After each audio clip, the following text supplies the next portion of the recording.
Third party motor insurance একটি অত্যন্ত গুরুত্বপূর্ণ বিষয়, বিশেষ করে গাড়ি ও বাইক মালিকদের জন্য।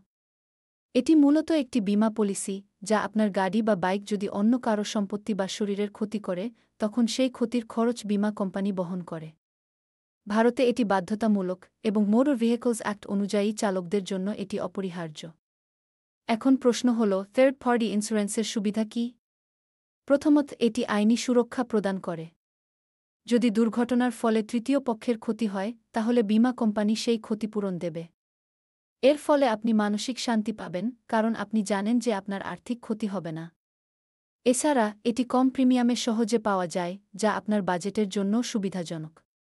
এখন আসুন দেখি এটি কিভাবে গাড়ি বা বাইক মালিককে সুরক্ষা দেয়। ধরুন, আপনার গাড়ি দুর্ঘটনায় অন্য কারো সম্পত্তির ক্ষতি করেছে।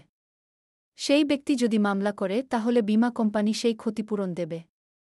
এতে আপনার ব্যক্তিগত অর্থের ক্ষতি হবে না, এবং আপনি আইনি ঝামেলায় পড়বেন না।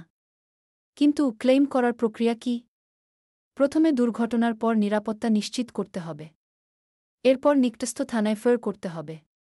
বীমা কোম্পানিকে জানাতে হবে এবং প্রয়োজনীয় ডকুমেন্ট জমা দিতে হবে, যেমন ফেও, ড্রাইভিং লাইসেন্স, রেজিস্ট্রেশন সার্টিফিকেট এবং ছবি। তারপর মামলা মোটর অ্যাক্সিডেন্ট ক্লেমস ট্রিব্যুনাল ম্যাক্ট এ যাবে, এবং আদালতের আদেশ অনুযায়ী বীমা কোম্পানি ক্ষতিপূরণ দেবে। তবে কিছু বিষয় মনে রাখতে হবে। থার্ড পার্টি ইন্স্যুরেন্স আপনার নিজের গাড়ির ক্ষতি কভার করে না। যদি আপনি মদ্যপ অবস্থায় দুর্ঘটনা ঘটান, তাহলে সেটিও কভার হবে না।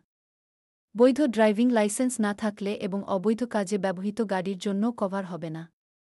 সুতরাং, থার্ড পার্টি ইন্স্যুরেন্স আপনার গাড়ি বা বাইককে আইনি ও আর্থিক সুরক্ষা দেয়।